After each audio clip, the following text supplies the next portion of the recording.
I want my shirts laundered like they do at the Imperial Hotel.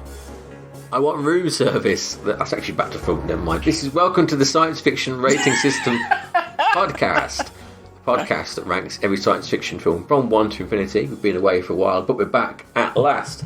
My name is Sam Draper, and I'm joined by Alex Humphrey.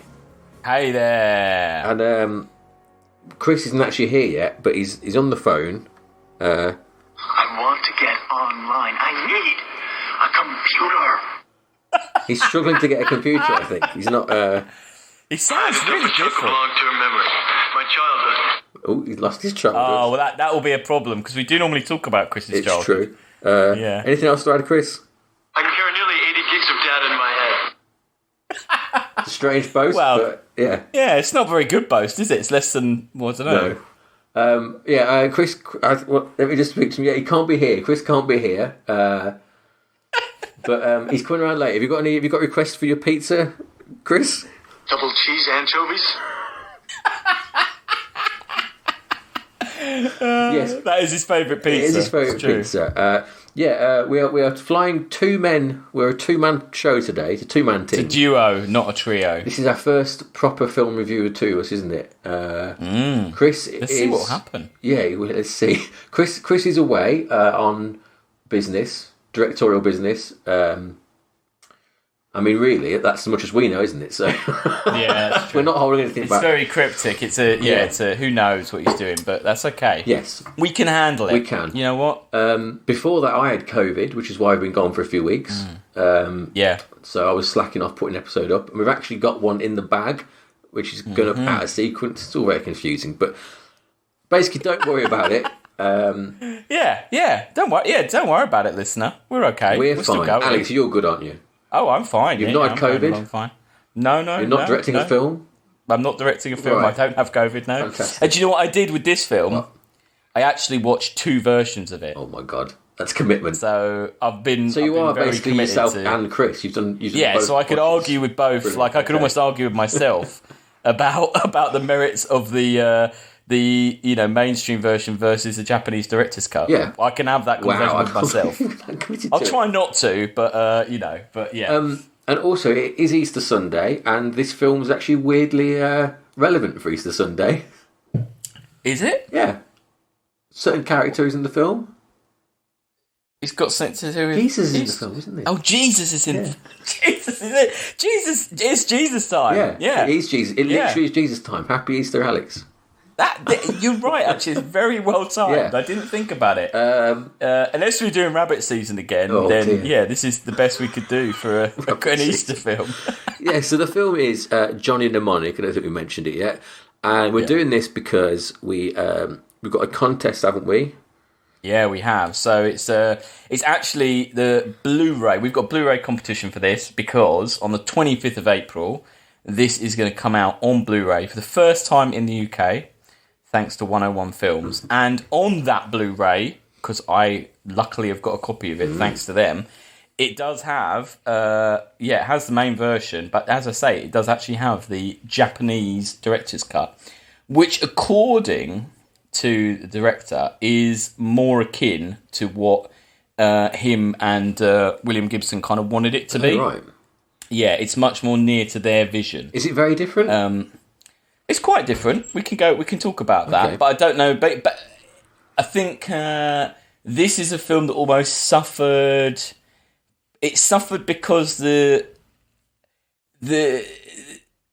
company got more involved than it wanted. They wanted to make it very small, I think. Yes. I think the original concept was to make this almost an art house science fiction film. But they tried to raise a small amount of money, but suddenly the internet became a thing. And then I can't remember, is it Sony or whoever it is behind it, Paramount maybe, they were like, oh, this is about the internet. Cool, have all this money. And it kind of derailed them a little bit, maybe, and they got a lot more involved than they should have. So it was TriStar, yeah. So I think Robert Longo and William Gibson had a much different vision for this, and unfortunately, it got kind of they got kind of sidelined by the money, basically. Unfortunately, I did wonder because there's a weird thing about this, isn't there? That the original soundtrack was by someone called Michael Danner. Yeah, and that's on the Japanese version. Is that right? I could tell you straight off the bat, Yeah. the original soundtrack is way, way better. Yeah. It's much more with like. We're not getting into the film straight away, but like the original soundtrack. You know how this soundtrack just kind of steamrolls across the whole film. Yeah.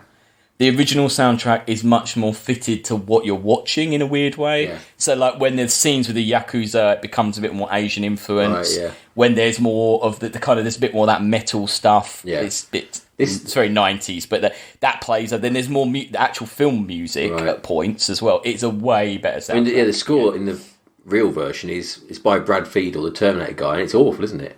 And also, another weird thing is that there's where's my note? There are tracks in it by the band Black Rain, who also scored the entire film, and it was their score was rejected by the director, and then somehow some of their songs got put back in, I guess, by the distributor again. That's the point. So yeah, there's actually three. I mean, definitely. Again, we're jumping ahead, but you know the Welcome to Newark bit. Yeah.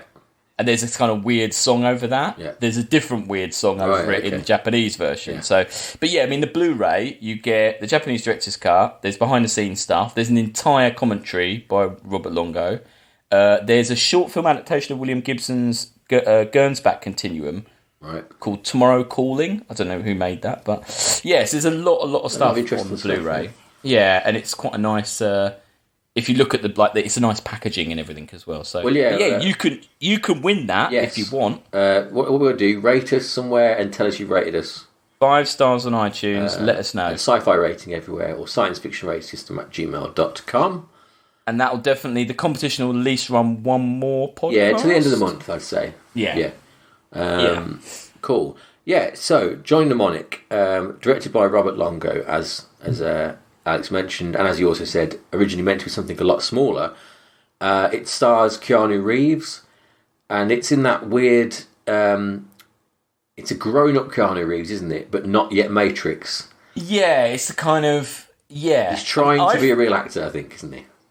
Yeah, I mean, I think this is... The cast of this, I think, is amazing. But, I mean, maybe that says something about me. It's a strange cast. Well, actually, let's start by going for the cast. I think the cast is the most interesting about the film, really, isn't it? Yeah. So straight up, we've got Dina Meyer there from Starship Troopers. Yeah. It's probably the least exciting thing about the cast. Yeah.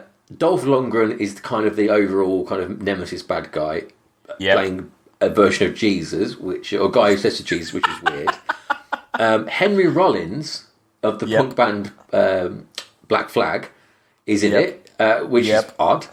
I feel like he was in a lot of films, but then I couldn't then find any credits. Yeah, he's in a lot of 90s stuff. Is it TV stuff? Maybe I've definitely seen him in stuff before. I don't know if it's TV things, but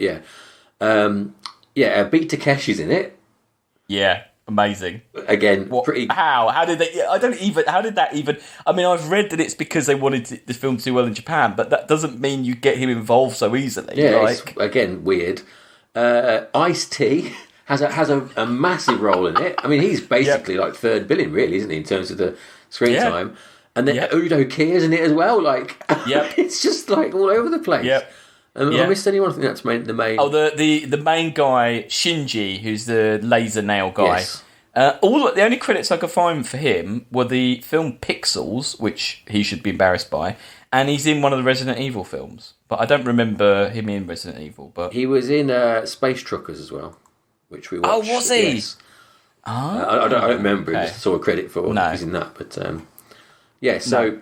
it's a nuts cast. It is it's a very like mid-90s cast, isn't it? Like Henry Rollins and Ice-T in your serious sci-fi film. And not what I like about the cast though, we're not talking cameos here. As you say, they've all got actual characters. Yeah. They've all got main characters. Yeah. There's not just like, and then the person pops up. These are all people who are in it properly. Crazy. Like, from the beginning. But I couldn't work out, how the hell did Robert Longo even make this? Because I couldn't find... His only credits seem to be REM videos. Yeah, I didn't really get that. Like, I suppose if he's making an art house film that suddenly got picked up, it would make sense that... You'd think he'd have lost control over it or something, wouldn't you, if he was going to... Do you think he knew William Gibson, maybe? Yeah, I don't know. Because you're not going to get anything done without his... his involvement. He did nothing else since, did he, either? That was the other weird thing. No, 97. Nothing since 1997. He directed an episode of Tales from the Crypt. Yeah. That's his only other credit, I think. Yeah, and it's worth mentioning as well, as Alex mentioned, William Gibson there. He obviously wrote the short story Johnny Mnemonic, but he also wrote the script for this, which I didn't realise till the end, and I was like, wow, like... Yes, that's quite amazing. But he's a short story writer, not a script writer, obviously. He's weirdly, I would say, with him, isn't he? I mean, he's like credited as like the godfather of cyberpunk, but weirdly, there are very few adaptations of his work. It's because his stuff is so out there. I think it's hard to make work on the cinema screen. Like, it's a lot of true. It's like really like the virtuality is like balls out crazy, and it's a lot of like metaphysical things like that, where you've got to it's either too wordy or too weird. I think so. I think it's hard to get stuff done. Well, the character, one thing that does show you maybe what was going on at the time, the character that Dina Meyer plays is Jane. Yeah. That's supposed to be because the short story Johnny Mnemonic. The link between Neuromancer is that bodyguard character, right? Who's called something different. I can't remember her name. Yeah, because this was before. This is like the first world thing set in that universe, isn't it? I think this is kind of before Neuromancer, which is. Yeah, I think so. Yeah. But yeah, I think that. Oh yeah, that's it. The character Molly Millions from the original story was changed to Jane for the film. They are very similar characters, except Molly had retractable razor blades under her fingernails and augmented vision. It's believed the change was due to the Molly character being attached to rights for a possible future Neuromancer film adaptation. So they couldn't use the character because they'd already pinned down Neuromancer to make it, but it never got made. So she's kind of supposed to be that character, but not, I guess. Right. So yeah. Right. Well, let's get into it, and let's start with. I'm going to read out the crawl, basically, because this film... Well, let's read the thing out. So, it starts second decade of the 21st century. Not it is, though. It's very, in there. Corporations rule. So far, so normal. The world is threatened by a new plague, NAS, nerve attenuation syndrome. Now, I didn't really pay attention to this crawl because I had COVID. Right. And they kind of... talk about NAS a lot in the film and don't re-explain what it is until a long way through it. No. Now, I would already say in the director's cut Japanese version, number one, the crawl is completely different text. Yeah. Unfortunately, I couldn't find a copy of it, but says completely different things along the same lines, but it is different. But also mentioning the NAS thing, there's a lot more. It feels like there's more of that in the director's cut, like they're trying to make it more obvious that it's a thing and it's a problem. Yeah, because you only really see Dina Meyer with it, don't you? No one else has really got it. Have the they? People in the hospital are supposed to have it. Yeah. But I think initially, at least, it's not as... I don't know. I don't think it does a very good job of establishing the world. You can see all this crawl so long, really, because it has to do a lot of work. So there's corporations, and there's also these low-techs who are like... a resistance movement who are kind of against the corporation. It's you're anti-capitalist, isn't it? Who are the hackers and the hang on, it's really good. Where's the line? Hackers, data pirates, and guerrilla fighters in the info wars. Brilliant. And the corporations are they use the Yakuza as their to protect them from these people, which. All right. Why not? Yeah, why not? Why not, indeed. The low-techs wait in their strongholds in the old city cores like rats in the walls of the world. Very dramatic.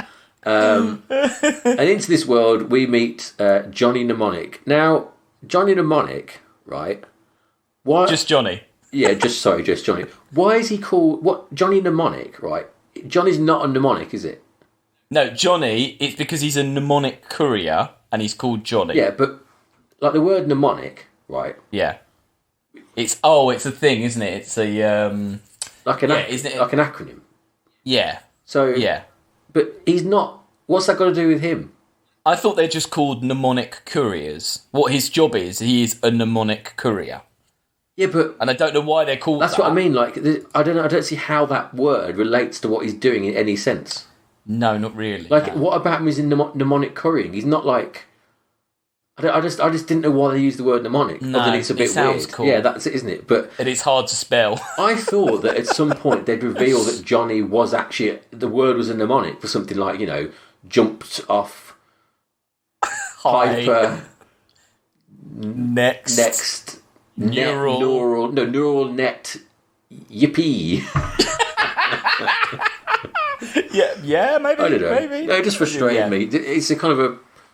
You want the word to be used anyway. In the original, in the director's cut crawl, Yeah. it has the word mnemonic couriers or It something. explains what it is. So it's hitting you more towards why. Yeah, that is there. He's mnemonic courier, as you say, and he's like, he has to deliver. He's delivering like data, isn't he? So they put data in his head. Yeah, and he delivers. He's not the only one doing it. There are other. You assume this is just a job. A common thing that happens. People put encrypted and important data in their head, and it's kept safe because they can't trust the net, 'cause all the hackers and stuff like that. So they trust his head, and he takes things to other people and stuff like that. Yeah. As he boasts, he's got 80 gig of data in his head. Now, what year is this film set in? It was made in 1995. Set in 2021, so that's last year. 80 gig of data. I mean, I've got... Yeah. Hang on. Yeah, what have you got? This... Yeah. For the sake of the podcast, I'm holding up a little drive that is the size of a fingernail. USB port. That's got 256 gig of it on that little thing there. So if you had that in your head, if you put the data that he gets, because the data he gets is 3 something? 360 gig, is it something like that? Yeah. So you'd only need one and a bit of them to do it, and he's severely overloaded. Completely. I mean, it's just funny, isn't it? That kind of. I mean, think like when was it made? 95. So what would I bet a hard drive then would probably be about 512 meg maybe. I'm going to look it up. Average. I mean, so are we trying to say that isn't because you've got to imagine William Gibson's a visionary, and so he sat there and he went, right, what's a crazy number I could put? I mean, how nuts is that? That the craziest number he could think of is nothing to us, basically. Well, I mean, as an example, my computer right now, with several external drives, I've got 13 terabytes of storage on this computer. And 60 gigs meant to be mind-blowing. But yeah, it's just weird, isn't it? Like how even a futurist cannot predict exponential growth because it is so off the charts. I mean, the fact that literally everything. I mean, the car in our camera's got more. The camera in our car's got more data than this. Yeah. It's just nuts. Just a strange thing, isn't it? That it sadly ages stuff. But yeah. Oh, hey Sam, can I stop you? Yeah. I just need to go and get some ice. Okay, why is that? No, you're supposed to say we've already got. Oh right, sorry. Yes. Ice. Sorry, I'm not very with it. Sorry. I just quote that because that is. I don't know why. When I started watching this film, I realised that this is one of those films that I watched at a very impressionable age and quoted. Oh right, I mentioned that history. So you're familiar with the film, very familiar with it. Yes, and a lot of the Keanu's quotes in this, really, I remember them very well. See, I've never seen it. Including the ice. You've never seen it? I've never seen it, no. Oh, wow. Oh, right, I wouldn't... No, I'd read the book. I read the short story. I don't know if I saw the film and then read the story, but I definitely read the story, because definitely when I was a teenager. But yeah, a lot of Keanu's lines I could... See it into your brain. Yeah. Very well, including the ice line. Or like, for instance, double cheese anchovies, as he... Yeah. It is classic Keanu. His delivery is like, it's proper like, whoa. Keanu is a bad actor, isn't he? I think it's fair to say he can't, in a traditional sense, he's not a good actor. No. Now, I don't know if Robert Longo and William Gibson were with us on this podcast, which would have been amazing, but they're not. I don't know if they might have argued the standpoint that this was almost, it's a bit of a pastiche, maybe? Do you think? You know, that maybe they're supposed to be not bad, but it's maybe like the neo-noir element that Keanu's maybe a parody a little bit. I think you give him too much credit. You think I am? I think he's just being told to do more than he can do. Yeah, and I think I love him. Yeah, I mean, it's definitely a take, isn't it? It's a different way of acting. I love it. I just love him. I love him in all of this. It's one of my favourite Keanu's. Well, what would you describe it as? He's over the top, but kind of... He's a cool dude, isn't he, in a way? Yeah. Very highly strung. Very highly strong. I mean, there's a bit right near the end where they just say something to him, and he just goes, and just makes some faces, walks up and down and points, and then he just does what it is they're going to do, like it's right at the very end. He doesn't even talk. And I've watched both versions. That's not something edited out. That's just what he does. Like, he's kind of a blend of we're talking like Surfer, kind of Point Break. Yes. I don't know. I mean, he's maybe a bit like that kind of Point Break. I suppose it's a midpoint between that and The Matrix, isn't it? Like, he's not being told to calm down a bit, but... No, and he's not embraced his own... And he just looks absurd in that suit as well, doesn't he? Doesn't look like he should be wearing a suit. He looks too... He looks like a child, like, playing a dress-up sort of... Yeah, the suit does look a bit... It's like Talking Heads. It does look a little bit too big for him, doesn't it? I don't know why it doesn't fit him. Yeah. And also, this is a Keanu who's not very good at fighting. No, yeah. The fighting is not very good. And I think that was one of the main problems they had... was they thought the mainstream cut, they trying to make it into an action film. When they didn't really see it as an action film. They saw it as sci-fi. Right. But when you see him fighting, he's rubbish. He's not very good at fighting at all, is he? No. So he's picked up this data, and the deal is basically that the agreed amount, it's a lot more than he expects. As we said, I think it's 320 gig it is. And he agrees to do it because the money's so much that he says he can afford to basically remove the... He's got to get it out of his head again in a certain amount of time, hasn't he? Otherwise he'll go mad. He wants his memory back, doesn't he? Yeah. So he talks to Udo Kier, who's Ralphie. Yeah. Come on, Ralphie. What's the deal, Ralphie? He just keeps saying that, doesn't he? And he wants all his memory back, and it's like, one last job, and then you can have your memory back. Because he had to dump his childhood to get to make room space. For this. Yeah. So he goes, So two interesting differences in the director's cut. When he leaves the hotel, you see very briefly the riots going on. Yes. Much. There's a really nice overhead shot of the riots and the cars and protesters, and it lingers on the rioters much more in the director's cut. He has to kind of walk through them a bit more, and they kind of frame the rioters in front of the Pharmacom. It's like they're trying to tell you that it is a lot more unrest going on. Yeah. It's not just a glimpse. Yeah, you get about like a 5-second nice sort of Blade Runner panorama in this, don't you? And that's about it. All you see really in the city, isn't it? No, there's more. There's more in there. There's also, when he gets to the hotel, after he sees the weird little girls, and then, in the normal version, he sees the girls that gets in the lift.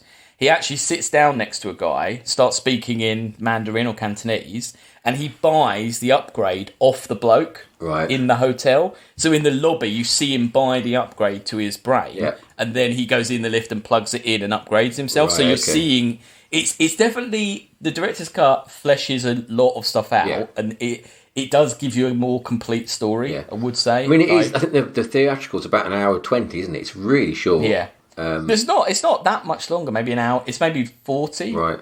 But but a lot of what they put in, it is better because it is just fleshing out and trying to world build a little bit more. Yeah. The data transfer process is pretty amazing in this film. He wears a VR headset. I love those. The headsets are great. I mean, he predicted that pretty well. They look pretty. Yeah. I think that's modelled on, I think it was called Virtuality or Virtuos. I think I mentioned this before. There's a VR headset in the 90s basically that existed. Oh, okay. I think it's modelled on that. It looks an awful lot like it. The most noticeable thing about this, I think, is that when it's been downloaded, he kind of pulls this like grimace and his teeth are on display. And this is a pre-dentures Hollywood, isn't it? He's got his real teeth. And it's so strange seeing, because he's got one like bent behind the other one. It's so weird seeing a Hollywood person who's not got gleaming white teeth, isn't it? That's true. Odd. Again, for someone who's such a futurist, this film, like Demolition Man, they have those tiny CDs, don't they? Yeah, on the data is on a tiny CD again. Yeah. So it's again what people thought. This is what they thought the direction of it was. Completely wrong. Which again is weird in itself because they again existed and they had less data on than a normal CD. So it's weird they thought that we'd. I suppose in a way, I guess we'd have more layers on the disc. I don't know, but no, it is ridiculous. But they do look cool, don't they? Though small CDs. Yeah, and I think this is a really good scene when he's Like he's like grimacing, and you're seeing all the flashes, and the TV's got that like anime going in the background, and you've got the Yakuza coming up. I think it's quite nicely. I think it's a good start. Like, I also like. Looks good. I like how nervous all the people in the room are about it, and like they're really like they're in over the head, aren't they? Basically, what's going on? Yes. Yeah. Which reasons we don't know yet. But yeah, the Yakuza come, wipe them all out, and it's the corporation trying to get back whatever this data is that he's got on his head, which he doesn't know. He doesn't know yet. No, but it's encrypted. It's encrypted. Yes. Right. We see Beat Takeshi. Who is the head of Pharmacom. Yep. This is the most sort of Blade Runner bit, I thought. His whole, like, he's where he lives. He's like Smoky Dojo on top of a skyscraper kind of thing. It's very, very cyberpunk, isn't it? Director's cut. Yeah. Way more Beat Takeshi. Is there? Oh, that's good. Way more. So you know his assistant. Yeah. There's loads more of her. There's lots more of him. And so in the normal version, the first time we see him, he's just in his office, his desk, isn't he? Yeah. Right. So in the director's cut, there is this fucking amazing scene that you just think, why didn't you keep this in? The first image of Beat Takeshi, he's sitting on a bed in his daughter's bedroom, surrounded by soft toys. It looks like something out of Akira. And in front of him, on the floor, there's this circle, and his daughter's playing in the circle. And she's all like, Daddy, Dad, like that. And then his assistant comes in, he turns it off, and she disappears. So it's obviously like a VR thing. And you're just like, that is... Number one, it looks good. It's a very simple effect, but it looks really good. But you totally get... You're getting the loss of his daughter, like, right off the bat, in a really cool visual sci-fi way. Yeah. And it's one of those... When I watched it in director's cut, it was such a good scene that I was like, is this actually in the original? Like, I had to kind of question myself, because it looked so good. It's weird, and I kind of thought, why would they cut that out? It just looks... It's barely any time at all, either. Because all that happens is he's in there, and then his assistant says, oh, Shinji's here. Yeah. So he just walks out and sits behind his desk, and then it's the next scene. It wasn't much. Weird. Yeah. You know what else is weird? Why... this is two Japanese people talking to each other, and they subtitle some of it, and then halfway through, they just suddenly start talking English to each other. Well, he says your Japanese is terrible, doesn't he? But... Like, yeah. Yeah, I really like that bit. But yeah, no, it is a bit odd. Yeah, it's a bit odd. Yeah, I know what you mean. Yeah, it's a bit weird. Yeah, he's annoyed that the data's gone missing. He wants it back. And hey, we've missed how Keanu gets away from the Yakuza. How does he get away? I can't remember, to be honest. How does he get away? By wearing an absolutely terrible, slightly racist disguise. Oh, yeah. Yes. He's wearing like a giant blue coat, a kind of baker's boy hat, and his skin is a little bit orange. Yeah, and he's got weird long hair, and it's 3 seconds, but you're a bit like, whoa, I don't know about this. This is like, you know... It is weird. I don't know. It's a bit odd. Like... Also, where's he got that outfit from?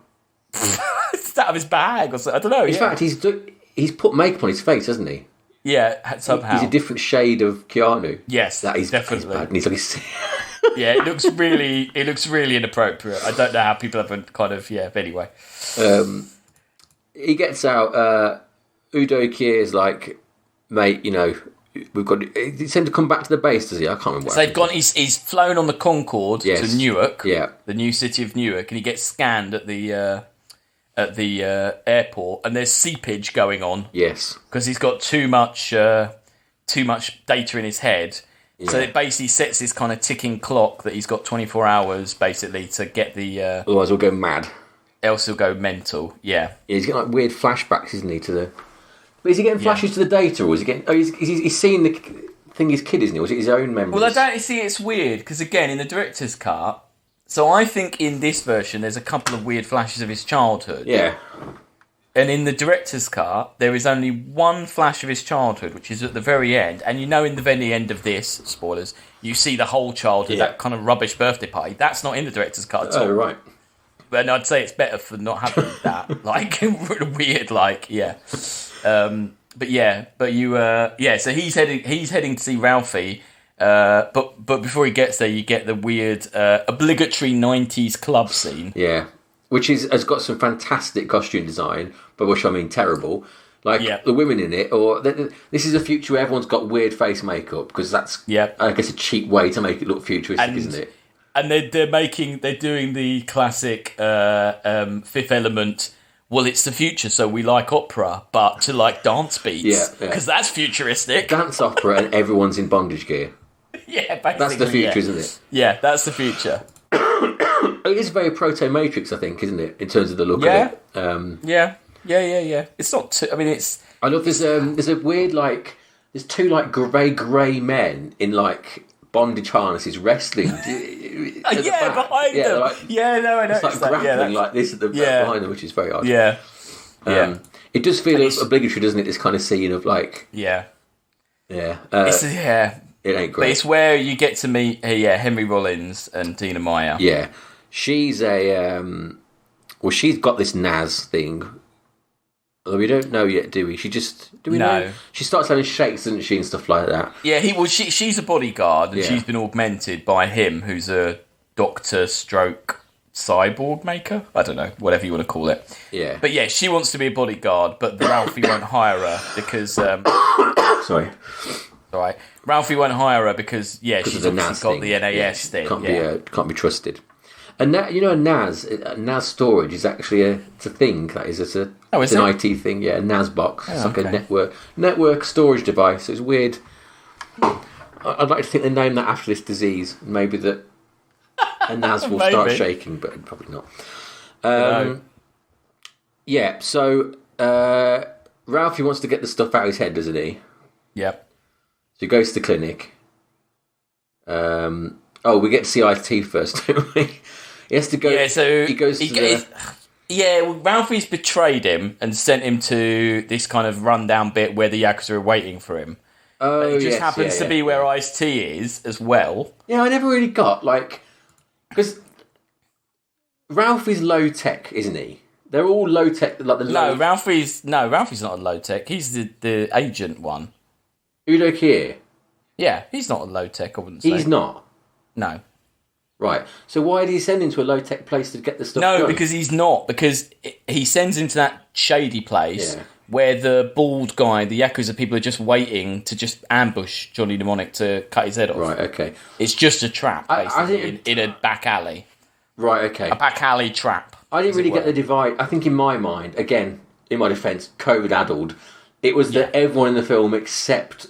Pharmacom were all the low class, but that's not the case. Yeah, no, I don't think it's just so. No, Ice-T who's the low tech people. Yeah, Ice-T just happens to be spying on what's going on in that area because it's unusual for someone in an ill-fitting suit to show up. Yeah. And it is an ambush, and basically, he kind of Johnny kills everyone, but then in somehow Ice-T's friend gets shot really stupidly. So then they're kind of like, they save each other, don't they? That fight, it's so, like you said, the fighting is terrible. And like the punches, they're like there's about like 2 foot between the punch and the actual like face going down, things like that. It's really badly done. Yeah, no, it just doesn't work. But yeah, so you kind of met Ice-T there. You've also seen Ice-T earlier because he keeps hacking... He hacks the TVs every so often, doesn't he? What's his name? J-Bone. J-Bone. Weirdly, the hacks look different in the director's cut to this version. Yeah, it's odd. In the normal version, it's very obviously Ice-T, isn't it? Yeah. But in the director's cut, it's like 2 square eyes and a square mouth. You couldn't really tell who it was, but you know it's Ice-T. But you can't. It's more abstract, I guess. Yeah. Maybe again they just thought, we need to know it's Ice-T because he's a name at this. I don't know. It feels like a weird decision, but obviously was. It'd be nice to see, wouldn't it? Like the process that went on between, why things were done. It'd be nice to know why things were done. That might be discussed in the commentary. Maybe they go through like. Yeah. But he manages to get. He gets.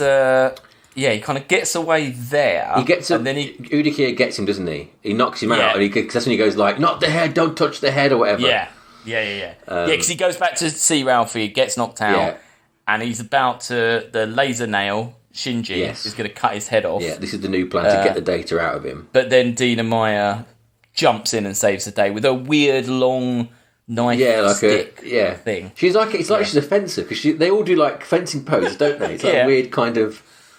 Stuff. Also, actually, in the director's cut, it's implied that Shinji doesn't have that bit of his thumb because he cut it off in Dishonour. Right. Which makes a lot more sense, doesn't it? Because they're Yakuza. Also, he's got... I do like his weird like electro whip thing he's got. Oh, I love that. Yeah, Which the only thing I think is though, if that technology exists, surely everyone would use that all the time. Yeah. Because he literally slices Udo-Kier into like 3 bits. Yeah, it looks amazing. If you've got that, start with that. Don't escalate to that. Just get that out. Like, because surely the threat of that would be like, I'll do what you say. Like, you've got this whip that can just across the room slice me to bits. I'll do what you say. But they don't do what they say. Yeah, it gets away and it all goes wrong, doesn't it? And is this where Shinji has to hire Jesus? I think it's around here. So they escape into the sewers. Yeah. So Jane and Johnny have escaped into the sewers and then Shinji's failed again. Yeah. So Takashi beat Takashi, he's just called Takahashi. Takahashi. Takahashi calls Street Preacher. Yeah, Street Preacher. To hire him to sort things out. And this is Dolph Lundgren, and his whole deal is that he thinks he's Jesus, isn't it? Really? Yeah. I mean, yeah, it's odd, isn't it? Is this guy in the short story? Do you remember? No, right. This character was created completely for this film. This is William Gibson created this character for this film. What is it? What have I got here? It says, Longo's experiences with the finances were poor, believing that their demands compromised his artistic vision. Many of the casting decisions, such as Lundgren, were forced upon him to increase the film's appeal outside the United States. Longo and Gibson, who had no idea what to do with Lundgren, created a new character for him. Lundgren had previously stated in several action films, that emphasised his physique. He intended the role of the Street Preacher to be a showcase for further range as an actor, but his character. And this is in the director's cut. The next sentence I'm going to say, this bit is in the director's cut. His character's monologue was cut during editing. Gibson said that the monologue, a sermon about transhumanism that Lundgren delivered naked, was cut to fears of offending religious groups. It's not that long, but there is a scene in the director's cut where you see him in the church naked, but it's kind of in shadow, and there's an entire congregation, and he's talking to them. It's not very long, but it looks great. And then basically the Yakuza walk in with the thing to store the head in. Yeah. And then he clocks them from away and goes, "Oh, I must go, my children. Work calls." So it makes sense why he's got the fucking head carrier, which you don't understand why you have. So again, it's actually a plot thing. The fact that he's a transhumanist, is that even mentioned in the normal cut? No, I don't think it is. No, because that kind of explains. Yeah, if you think he's like a. Yeah, because he's augmented his body, hasn't he? Yeah, like tons and tons. And that kind of makes sense why he thinks he's a religious figurehead. If he thinks he's the start of a new movement of transhumanist people. Yeah, that's such a crucial... Because otherwise you just think, why is this guy dressed up like Jesus? Which is what I was thinking. Yeah. No. It was... So considering... I mean, a credit to them, they were forced to put in Dolph Lundgren and they made the most insane character with him. Yeah. Not even from their book, he's not a character from the story. He's great fun, and really great fun. He's a bit like he's a Mortal Kombat character, isn't he? Really, the way they use every aspect of Jesus to make into weapons. Yep. You know. Yeah, he's got a cross with a knife in. Yeah. His computer, he's talking when he rings him. He's got a Bible, hasn't he? That's got the screen in it. He likes to put nails through hands. Nails people up. Yeah. He has outside the church TVs in the shape of a cross. He has a hook, a shepherd's hook. Yeah, deadly shepherd's hook. He uses. Wears the robes, doesn't he? Really long hair. He's he's all in on the Jesus thing. I think it's a great performance. I think he's having totally fun, going for it. He's having fun, definitely. Yeah. And it's. I mean, this is not a great film, but. I mean, that's what I think. I know you don't agree. But I think I do appreciate the fact that it's hard to get bored because there's so much weird stuff like this going on. It keeps you going, You can see why they kind of wanted to make it it is weird. Yeah. It is an oddity, this film. Yeah. And it's got another trick up its sleeve, which is VR, which... Well, so Johnny needs to get... I need to get online! He needs to get online. I need a computer! And... So they go to Crazy Bob's computer store. Yeah. Keanu... I love the bit when he just starts shouting products. Yes. And do you know why that scene has caused... not controversy, but caused interest? No. One of the products he shouts is a Thompson iPhone. He actually says, I need Thompson iPhones. Oh. Now, people have heard that and think he says, I want an iPhone. Yeah. Now, they think he predicted, this film predicted iPhones. What he means is as in on your eye, phones. Yeah. So, and it is actually, I can't remember what it was related to. There's something that it makes sense why it's called that. Yeah. But yeah, for a while, people thought this film was like completely predicted the future. Keanu is doing his acting school range of miming things, isn't he? For this, love it. It's so good. I love it. So, for people who've not seen it, he's got his VR headset on and he's got this pair of like haptic gloves. I know, it's so fun. I mean, this is peak '90s here because the nice idea of because remember this is the era of like what was that Microsoft Encarta? Do you remember Encarta? Yeah, the CD-ROM encyclopedia, and it's Macromedia, Shockwave, and Unix system. Yeah, it's that era of the future will be a 3D world. I mean, and weirdly, we're kind of going that way again, aren't we? With like meta and things like that. Yeah. But I love the fact that the idea of like he goes into this world and it's like scanning through 3D buildings, whatever, and he's doing his little hand moves, and the Loads idea of that hands. loads of hands, but Well, the unpack it, he's like opening. that's it. Opening things. Everything is like a mist puzzle, isn't it? Like to hack into something, he has to like rearrange a block puzzle. And I just It's a hotel, isn't he? Isn't he got to slide the hotel around something like that, yeah, to like- open up the... Yeah, it's brilliant. Yeah. I It's so so wish funny. that like that was really like. Imagine if like you went to your internet banking now and you had to like I don't know rearrange a Nationwide logo. Like open a vault to get into your account. I love it. Yeah, it really reminds me of that Community episode where they buy the VR It's thing very, it's very much like that. It's also a very Lawnmower Man. It's extreme, but it's a with less much problems. better made version, I think, Yes. isn't it? Yeah. Like I think obviously doesn't look good, but I think it's a very complete look. Oh yeah, isn't it? Yeah, it looks it's cool. quite busy, lots of stuff going on, and it just it's kind of adverts. The way it looks, it does look good.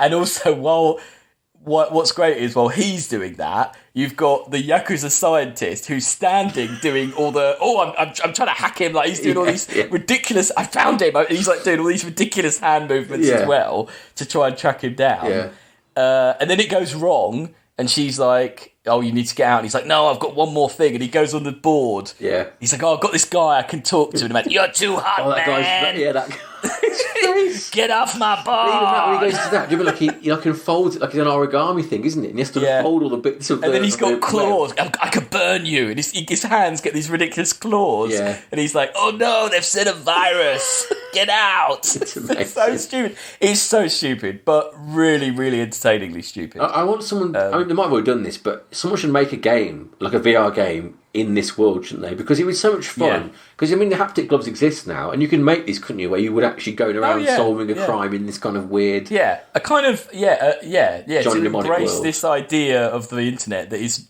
not real, but could be made real now. Yeah, Really, it could totally. look really good. Yeah. No. It's I've got a feeling now. I've got this sort of. This is kind of what I imagine Elon Musk wants the internet to be, isn't it? We're all wearing like Ready Player One headsets, and we're all doing slide floating puzzles around to get into Twitter or whatever. And Yeah, no, it is like you say. This film, the pace of this doesn't really let up. It just keeps going along. Yeah, it does. You don't have any big boring dialogue bits. Yeah. And in fact, actually, even when they touch upon things like when Jane says, he says about his memory, and she goes, "Oh, well, have you got family and stuff?" And he's like, "Oh, have you got family and stuff?" Like, just shouts at her. And so they're not even prepared to go into that kind of, like, it just doesn't. Does it? I mean, do you think it's meant to be that he's losing his mind? That's what the. Maybe. Because there's a lot of those weird bits where he shouts, isn't he? Yeah. Like in that bit towards the end, I quoted at the start where he just starts shouting, "I want room service, I want... Frick, what's that about?" I don't know, he just totally loses it, doesn't he? Yeah, he has like a breakdown. Yeah, I think maybe it is that he... I mean, I don't know if you're supposed to see him as a very selfish character who is forced to... Like he says, he's kind of being forced to save the world, but he doesn't really want to. He doesn't really care about anyone. Yeah. I don't know. I mean, he's kind of the least interesting character. Well, I don't know. None of them are very interesting, are they? I mean, really, I think the best. They're all good fun. They are all good fun. I think the best character is Henry Rollins' character, who, as we go to next, Spider. Like, I think Henry Rollins is actually quite good in this. Yes, and especially as his scene where they go to try and fix his brain, or whatever. He's kind of carrying a lot of the actual plot in this one scene. Like I say, he explains the NAS thing. He explains the fact that he's got the pharmacon, he's got the cure for NAS in his brain. Yep. And he explains... It was supposed to be... Yeah, so the guys from the beginning were defectors from Pharmacom who had... And Pharmacom had the cure for NES, but they've been hiding it because it doesn't make them... Yeah, they're keeping it. So they sent it out to the underground of hospitals... And the code is Dr. Allcome, which Keanu just can't work out. Like, he really has difficulty. And literally, Henry Wells has to go, all come to the place where the thing is happening. I guess they literally, say it, isn't he? Like, so they were going to then use this... Was it meant to be Spider who got the thing as well, I think they're just a collective of people. That it didn't really matter who got it. But yeah, like you say, he does that good... When Johnny says, what causes it? And he just goes around the room banging stuff, going, this causes it, and this causes it, and, technological fucking civilization, he says, that causes it. The problem is Preacher's on the case, and where's this? Ice-T says a great line. Preacher, that motherfucker's got God and technology ass backward. Yeah. I mean... I've got written here, and I don't know if this is true, it's from IMDb, and this would have changed the film entirely. Early in the development, Bono was in talks about supervising the soundtrack and possibly playing Street Preacher. Oh, man. Imagine Bono as Street Preacher. Is he acting in anything at all, Bono? Do you know what Bono's in? What? Yeah, are you aware of the franchise Sing, the kids' film Sing? A bit of a pig in it. Yeah, in Sing 2, Bono plays a lion who's used to be a great singer who's written all of the U2 songs, but they're not the U2 songs, they're this Lions song. Right. And his wife died, so he retired. And the plot is that the kind of main animals are putting on this show using U2 songs. Yeah. And the guy who's going to finance it is like, oh my God, you're going to get his songs. How can you do that? He never gives rights to anything. And they blag it and go, oh, yeah, he's given us the rights. So they have to go and get him, Bono, out of retirement. Now, the issue here is that all the way through, Bono is doing an accent. Now, I think he thinks he's being American, but he kind of sounds Jamaican. And it's very, very odd. And it doesn't stay. It's very odd. I mean, when he sings, he's fine. But when he's like, oh, no, my wife died. It's just like, why did they make him do a voice? Like, Matthew McConaughey's in it. He's not doing a voice. Don't make Bono do a voice. It's a weird thing to get Bono in for that, isn't it? Yeah, it's very odd. It's not a bad film. The film's actually fine, but Bono is very odd in it. And also he's playing like an angry, widowed recluse. You kind of wonder why he went with that. Like, but who knows who wrote all of the U2 songs? They are all the U2 songs. So, well, it's very odd. Yeah, there you go. Sadly, he's not in this film.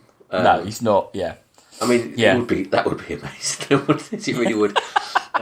No, it is Dolph Lundgren. Preacher turns up and kicks. He actually kills Spider, doesn't he? He kills Spider, and they get sent off, don't they? They escape again. Yeah, is this where they run him over? Is that before this? Yeah, they run him over on the way to hospital. That's they just really hit him, and he's just like, "What was that?" Yeah, he's so confused, isn't he? By it. Yeah. The other character we haven't mentioned, who's possibly, I would say, the worst actor in this film, would be the blue woman that represents Pharmacom. Oh yeah, the ghost in the machine. Ghost in the machine. Yeah.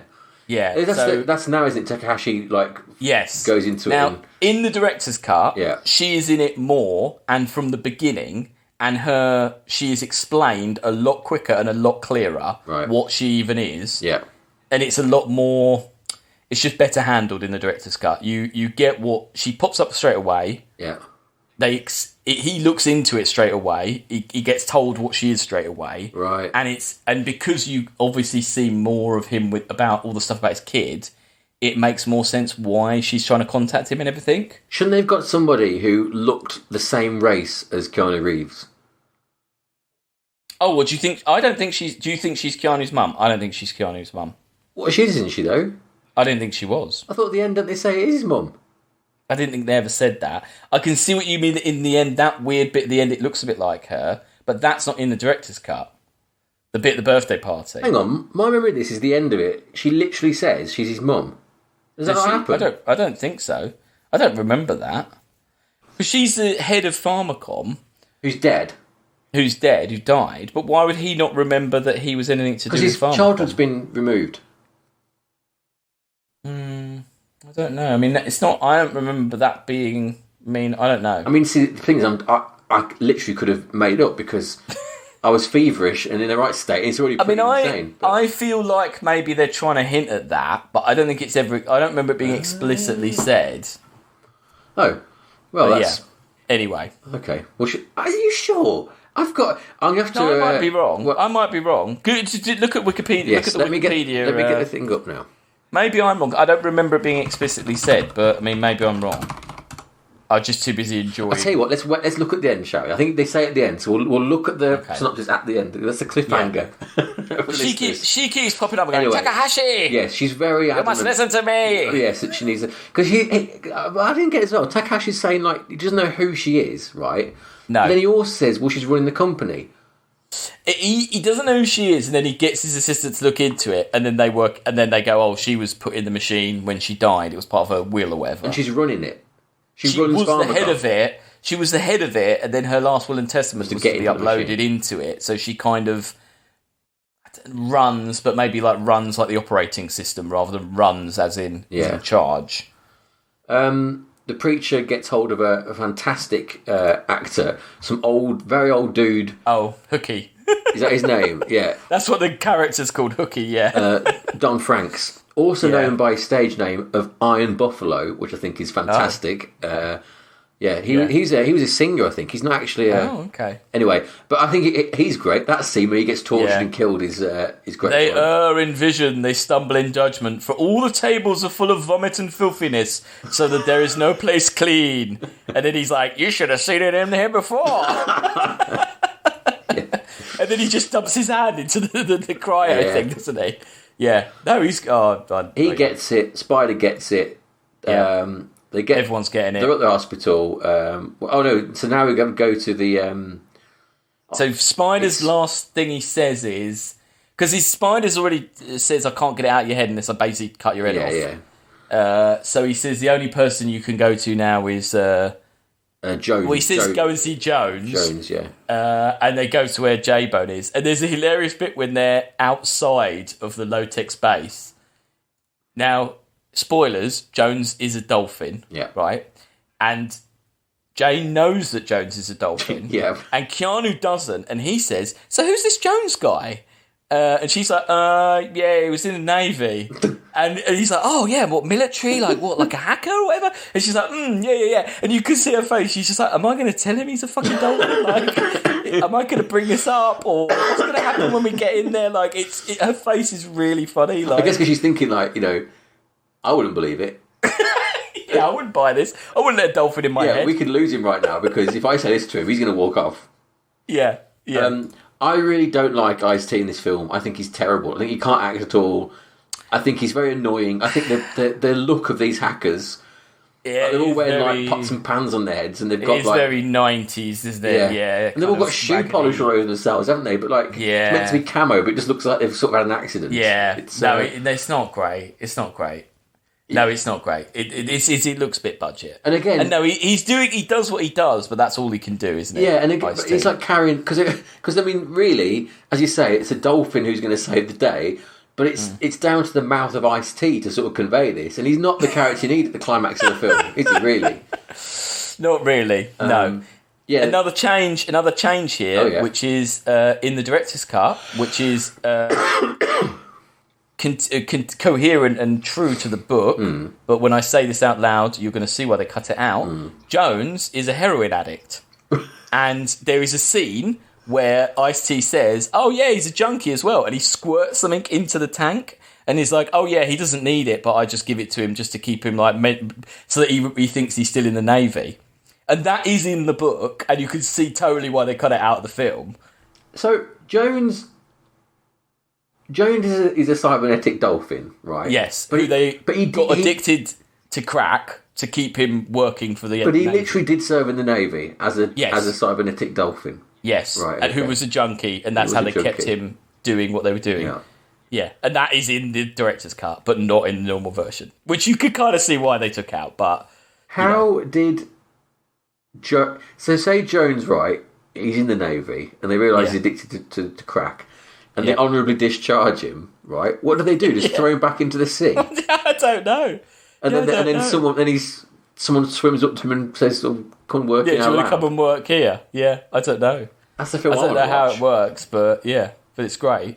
I mean, that'd be a good film, wouldn't it? Like Navy SEALs, but just loads of dolphins. Navy SEALs, literally. Yeah, literally Navy SEAls. Yeah. Yeah. Yet again, the Yakuza are on the case. So in the director's cut, there feels like there's more of the Yakuza turning up, right? Takahashi flying over in a helicopter. Because in the mainstream version, you know the guys they drop a car on someone, don't they? Yes. On the outside. Yeah. Does the woman with the rocket launcher go mental about that? She definitely shoots a lot of people. She's going mad shooting people out there. Cool. Yeah, because it seems like she's upset by them dropping the car on her friend, so she just gets the rocket launcher. That makes sense because I mean she's basically one man army. She shoots everyone out there. Yeah. And it's there's a real problem with the sense of space here because inside is clearly like a tiny little set, but outside it's as though they're in this huge. They're on a big, huge bit of the bridge. It's a bridge, isn't it? Yeah. But it's massive. Yeah, you don't really get that, do you, from what they're in? No, because at the end as well, when they drop they drop the preacher out off the bridge, don't they? But they're in this big room, and then all of a sudden they cut to it, and he's flying off a bridge. It's like, well, what's? Yeah. And I do quite like that set. It's quite Terry Gilliam, the set with the dolphin in it and the huge mound of TVs, and it's all right. It's a bit. Yeah. I don't know. It's a bit TV movie, isn't it? I think. Mm-hmm. Did you notice that Keanu gets strapped to a chair? Do you know? Can you name? Did you know that Keanu Reeves gets strapped to chairs a lot in films? Does he? Well, he does in Matrix. Not that much. Yep. Do you want to try and find some more? John Wick. Yes. There's one that we've watched on the podcast. Bill and Ted. No. He's doing a lie detector test. I think it is when he gets strapped to the chair. Oh God, the bad one. I can't remember what it's called, but I know Day the Earth Stood Still. Oh, Day the Earth Stood Still. I meant the druggy one. Oh no. There's two more. He gets strapped to a chair. Interview with the Vampire. No. Two more he gets strapped. Is he in that? No, you're thinking of Bram Stoker's Dracula. Bram Stoker's Dracula. Yeah, two more he gets strapped to a chair in. One where it's actually the whole film, and one where it's just a one-off. Constantine, he gets strapped to a chair. Oh, yeah. And the film Knock Knock, which I've never seen. I've seen that. But I think two girls, they're teenage girls, and he's all like, oh, yeah. And then they're like, oh, you pervert, and strap him to the chair and then try and rob his house or something. I don't really know. But he's strapped to the chair a lot in that film. But it's a weird... Constantine. I quite like Constantine. Yeah. It's an alright film. Yeah. Is Gabriel Byrne in that? No, what am I thinking of? My mind's all over the shop. What's that film with Gabriel Byrne in it when he's the devil and... yeah. No, I do know what you mean, but I can't think. Yeah, there is a film where Gabriel Byrne's the devil. Yeah. That's not Constantine, though. Is Keanu's in that? I don't think he's, is he? No, I don't think he's in the film you're talking about, but there's definitely a film with Gabriel Byrne where he is the devil. I don't know, I've got to that... Oh, because Constantine's from Hell, isn't he? Is that right? Yes. Yeah, There is there's method to it. It's somewhere in there. Right. Yeah. Anyway, back to this film. It's a big shootout, isn't it? Really. And everyone's turning up. So the laser guys, Shinji's there with his laser nail. The Yakuza broken in. Takahashi just pops up with a sword and a gun. He's just decided that everyone else he sent is no good, so he just turned up himself. Yeah. There's not much forward thinking in their plan, is there? Really? Because Preacher's there. They've not called him off or said don't bother with it. No, they're just all happening at the same time. Yeah, he turns up. Yeah. And meanwhile, Keanu's strapped into the net again, isn't he? Yeah, he's getting online. Because he's going back into his own brain. Is that it? To get... So he's trying to get the 3 images that will unlock. That's it, He's got 2, hasn't he? Yeah, and Jones. He's got 1. He has 1 image. Yeah. Then after the standoff with Takahashi realizes that in fact Pharmacom are bad and that he should do the honourable thing. So he gives him the 2nd image. Yes. But then there's still the 3rd image to get. But to do that, he has to hack his own brain. Yeah. He's got to hack your own head. He's doubling up. Yeah, that doubling up bit's not in the director's cut. It's really weird. Well, I mean, because what does it mean? He's doubling himself. Yeah, what does that mean? I don't know. I love it though. Yeah. It's great. Yeah, he's got virtual Keanu's got an extremely long, tall head, hasn't he? Yeah, he does. Yeah, but it looks crazy, doesn't it? But it reminds me of like CD-ROM games in the 90s. I've got a lot of nostalgia of that look of like especially that music going on. I like the preacher's death's good, isn't it? Yeah, so he nails Jane to the wall. Yes, with his... and then Johnny jumps him. Yeah, and then she basically goes and asks Jones for help, and then basically just turns the microwave. Is it a microwave emitter? Yeah. It's microwaves, yeah. So he just sets him on fire. Yeah. It's great. It's absolutely great. And he's completely lost it, hasn't he? Because he's like, "You've got the cure, and I will be the saviour when I take it out of your head." And he's just like mental, isn't he? He's in his own film. Yeah. I mean, literally at this point, because I say the other bad guys have turned up, so he's like, he doesn't need to be there. He doesn't need to be there at all. No. Yeah. Now, right, I'm going to go to Wikipedia now because this is when we get the flashback, and I'm pretty sure. So they get it out of they hack the brain, gets the final image, which is the woman from Pharmacom. So Wikipedia says the AI is revealed to be the virtual version of Johnny's mother, who was also the founder of Pharmacom. Right, okay. Angry at the company holding back the cure. That's what I thought. I'm sure she But why does she... but what, does she says it then? I think she says to him like, oh yeah, I'm your mum, whatever. Yeah, well, I don't... Well, like I say, in the director's cut, you have... You know the bit when he's knocked out... When he kind of has when he does his big speech about, I want a laundered shirt. Yeah. On the way up, from there to going up, he's out of it, isn't he? Yeah. And he has a little flashback of his childhood. Yeah. So in the director's cut, it's much, much quicker. The flashback is much, much simpler, quicker. And he comes round, he's like, oh, I nearly remember my childhood. And then him and Jane kiss. But then that is it. You never see any more of his childhood. Whereas in this version, you've had a flashback earlier, the flashback there, and then at the very end, once he's got the cure out, there's this whole depressing, like, his childhood looks crap, doesn't it? It's like a grumpy woman giving him a birthday cake. His mum looks really annoyed, doesn't she? That shot when she looks down at him. Yeah. Well, if you think about it, they've probably called her back 4 months after the shot finished to say, can you come and wear this horrible dress because we need to film a bit more Johnny Mnemonic? And she's like, well, I thought I was done, mate. Like, what do you mean? Yeah. That's probably why she looks so grumpy. It is weird. And you're also right there. Like, it makes no sense that he wouldn't know. Like, why if she's the? Because the idea is, it says here anyway, that like she was obviously annoyed at the fact they were holding back the cure. Yeah, which is why she put herself in the thing to try and get it out. But or maybe why they killed her as well. But like you say, what is the benefit of blanking out Johnny Mnemonic's memory? Yeah. And why can't you remember anything about working there? And why wouldn't she have him just working at Pharmacom? It doesn't help. I think that's why they don't. I didn't really see that in the director's cut, but I don't think I ever remembered that anyway. But basically the cure goes online, and another brilliant wrong bit of predicting. Yeah. J-Bone says, "Get your VCRs out and tape this." So everyone has to record the one broadcast of this thing. If you didn't have your VCR set up, you'd have missed the cure for this disease. Yeah. That's it. You'd have missed it. Sorry, we're never going to play it again because we've only got videos. J-Bone also has the last line of the film, which I do love. The weird end. Don't you think it's a complete piss take of Terminator at the end? What? Which bit? When you see Street Preacher move again, the charred skeleton of him move. And you think it's going to be like a final kind of jump. And they just like send him in the water. And they're just basically putting him up and chucking him out, aren't they? Oh, I suppose it is. Yeah. I think it's supposed to be like a parody of Terminator. Okay.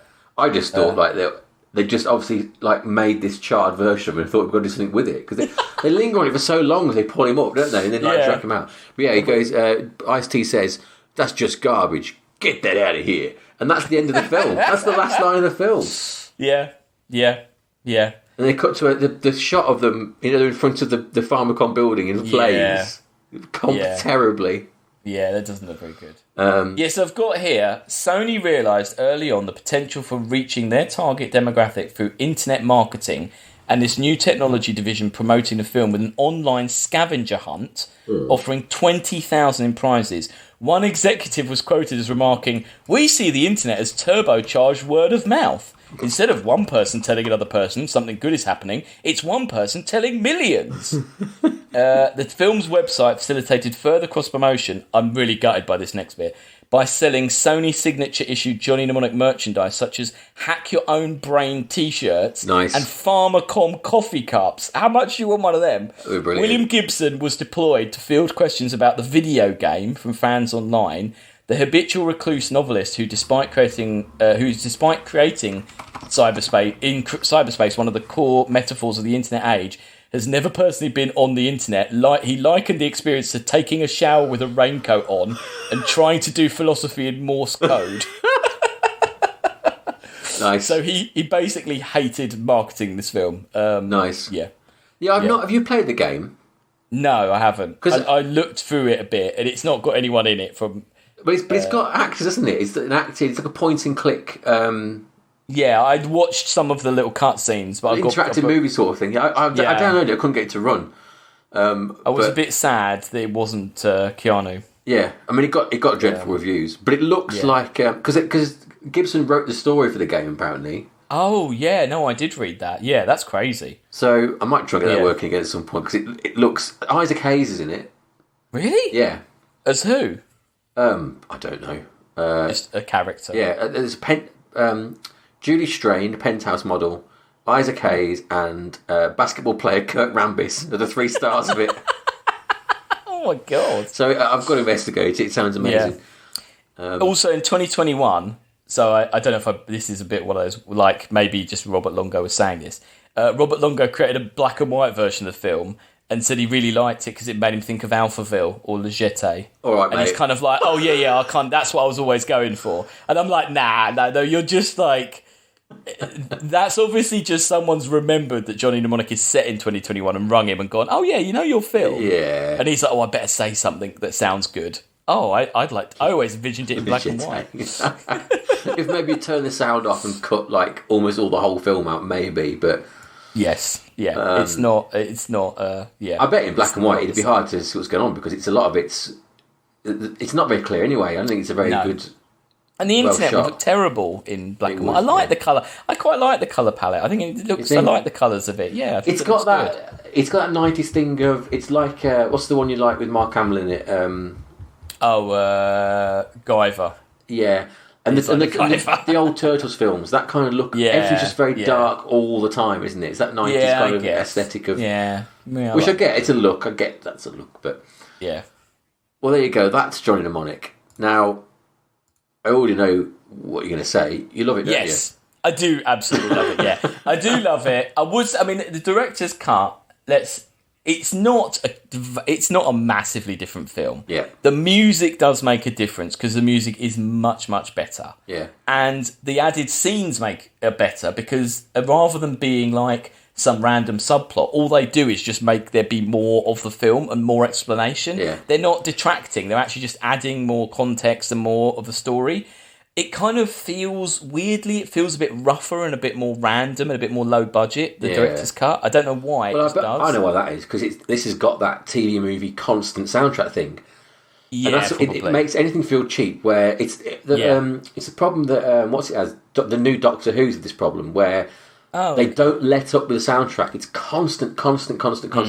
Yeah. And I think it just makes things look cheap because it's so obvious they're trying to pump it up with the sound. It's knackering. So if you're saying it's more sparse with the soundtrack, I can see why it would feel more. It just fits better. They fit the music to the scene rather than just being like, right, it just needs to sound like this, just flat out all the way. Yeah. And it's still very cliche 90s bits of it, but it just works. It just works better. And I just think if all right, I like this film a lot. If you don't like this film, the director's cut's not going to make you like it. No, but if you like it, I think watching the director's cut, it's the kind of director's cut you want because it just makes it kind of better because you're like, but this is just more. I feel like I've just got more from this because I've seen more. And like I say, I don't think it radically changes it, but definitely the music does help. Yeah. But yeah, no, it's not a totally different film. I mean, I don't like it. It's not a good film, but we've seen a lot of films that are like this. I do think that I don't know how to describe like like we said about the AI, the internet bit. Yeah, it's shit, but it's coherently shit, and there's something going on. The acting's not great. No. Pretty much throughout, they're all like Dynamite's crap, Ice-T's crap. Yeah, Keanu is Keanu. Beat Takahashi isn't really used, and clearly can't even speak English yet, and he's really struggling with the bits they make him do. Yeah, that's true. Shinji's really overacting. Yeah, I mean, Dolph Lundgren's the star, but he's absolutely ridiculous, isn't he? Yeah, he is. So I don't know what, but I mean, it's not like I don't know. It isn't toxic like some of the stuff we've watched, and it isn't. I don't know. It's hard. I know. If Chris was here, Chris would be going bottom of the list, as he likes to say. I know. I don't think it's that bad. Can I throw something out there? Go for it. How about around kind of Tammy and the T-Rex, Master of the Universe? We're talking like 130 odd. You know, Star Crash is around there. These are good fun. I think it's worse than that. Really? Oh no! It's very like cheap, and like the action's not very good. It doesn't look. But the ideas are good. The ideas are there, and there are very few cyberpunk films, and it is a cyberpunk film, and it should be lauded for that. It is a cyberpunk film, and there aren't that many. Okay, there are some amazing ones, but there aren't as many as there should be for such a great genre. Yeah, I guess. So I don't know. 1-3. What are you saying? So where's Tammy and the T-Rex? 131. Yeah, and Masters of the Universe is there as well, and Signs. I don't like Signs, but I think Master Universe and Tammy and T-Rex are much more fun than this. I mean, although I suppose I don't know. It's tough.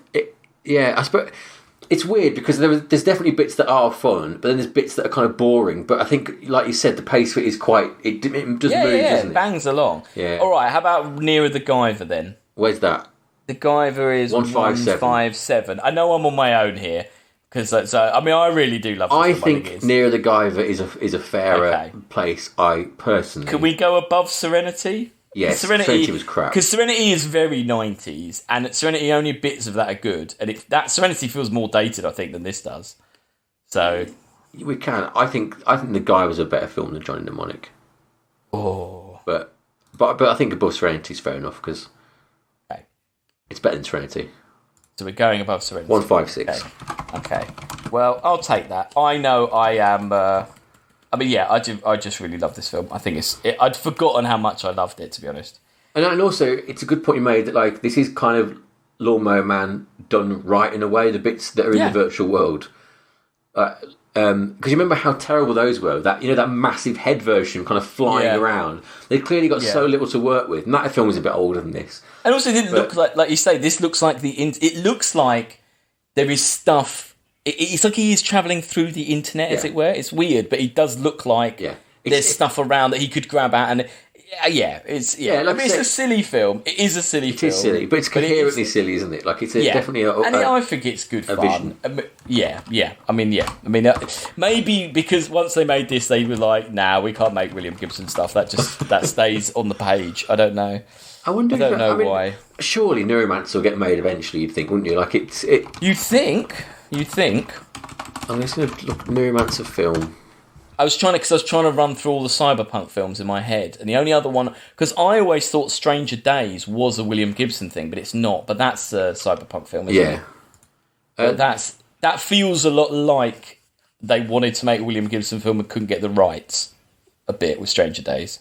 This it was meant to be out last year, directed by Tim Miller, Neuromancer. Oh, really? I don't know if that's real. That's a Deadpool director, isn't it? Yeah, it is, yeah. But it didn't happen. So maybe it's in the works, and maybe that's... okay. Well, it's a great book. He's a great writer. He did, he did shape a lot of things. He got stuff wrong, but he got a lot right. I mean, but really, you don't need it, because a lot of his ideas were taken up by, like, Japanese people like anime. Oh, hell yeah. And you've seen it in that, really, a lot of the stuff, haven't you? Like I mean, things like that, and... Ghost in the Shell is a far better cyberpunk film than Johnny Mnemonic, sadly. But if you're talking like augmented people, much better action. This kind of online world, Yeah. corporations, Ghost in the Shell nails that 100% better than this does. Also, the game Cyberpunk 2077, which came out, you played that? Oh, okay, no, I haven't. It's not no. very good, but Keanu Reeves is in that. He's like Oh. he's the main character in that. And this film That's didn't make me funny. think of that because they clearly must have watched this Yeah. film and thought he'll do the Yeah. job. Well, it's also funny in this, isn't it? Because they call at the beginning when he goes to the meeting, he calls himself Mr. Smith. Yes, yeah. Which is a weird, Yeah. like a kind of weird, like nod Lots of without knowing it. seeds laid Yeah. in there. Johnny Mnemonic. It's actually the secret history of cinema, really. But right, well, we've got there. I mean, we will have to next time we're all together. We'll ask Chris what he thinks and if What he he wants to thought. nudge it at all. I doubt he will, but It's underneath. It's underneath Spaceballs and what's the other thing we used to always use as a benchmark for Chris? The terrible film that we both hate. Top Time Machine Land or whatever it's called. Time Machine one. Yep. What's that film called? Oh, I can't remember. Oh, Save's Not Guaranteed. Yes, it's underneath that, so I think we'll be okay. Yeah, but yeah. Those two things. Right. Well, I'm hopefully everyone enjoyed that. Yeah. Although there's only two of us, it's fine. Next week, I think it'll be Tomorrowland. And there'll be three of us mysteriously. There'll be three back, and there'll be one less film in the list because it was done before. And there'll be no talk of COVID or directorial stuff because we recorded it about 6 weeks ago. But anyway, Yeah. It's a good one though. it is a good one. It's a very good one, which is why I want to get it right. Yeah, Yeah, you need to listen to that till the end. because that's why that last 15 minutes where it's gone out of sync. Oh, That's dear. obviously the key bit, isn't it? So Was it because you were? Yeah. Well, I don't want to say too much for the viewers, but yeah, I I don't know. broke That's- time. Yeah, you did. Yeah, that was what it was. So it would probably be that. It might be Cowboy Bebop, but that's coming eventually. That's Alex's. So yeah, we on the cards are Tomorrowland, Yep. Cowboy Bebop, Yeah. the movie, Monster Trucks, Monster Trucks, and The Great Wall. The Great Wall. That's what's coming up, guys. Yeah. Oh, and also, didn't you say we had a suggestion of something to do? Maybe I can't remember. Did I? Yeah, it was in the chat. I will try and find it. It Let me look at my big was list of something films. dinosaur-y. Oh yes. Oh god. I want to say the word Velociraptor, but Yes. I don't know if Velocipasta. Pardon? Velocipasta? Yes, Velocipasta. It's about a pastor, a vicar, who is part Velociraptor. Is that really what it's about? Yeah. Velocipasta. Velocipasta. The Velocipasta, yeah. The plot follows Pastor Doug Jones, who becomes infected by an artifact, resulting in him turning into a Velociraptor when he becomes angry. Oh no, it's an art. Hold on, it's an artifact. That sounds magical. It does say, we did check, comedy, science fiction, horror. Okay. It could be magical, but Well, we'll see if Velocipasta passes the test. the trailer wasn't that great. The thing that got me was the tagline is "A Man of the Claw," which is pretty great. I like that a lot. I mean, Chris does love dinosaurs, so maybe that would That's be what I enough thought, to yeah, so- that would be enough to get him Yeah. on board. And also the dinosaur suit. Do you remember a long time ago in the podcast when we started, someone in China tried to sell us a dinosaur suit? Do you remember that? Oh yeah. I think that suit Yeah. is the suit they use in this film. It's the same suit that we tried to be sold. So it's a little Amazing. callback there. Yeah. Right. So Okay, yes, in the future, look forward to all those films coming up. We still exist. We're still doing films. Don't worry. Yep. Don't worry. And yeah, cool. Right. Thank you. I'll see Okay. you. I'll see you. I need to get online. You need to get online.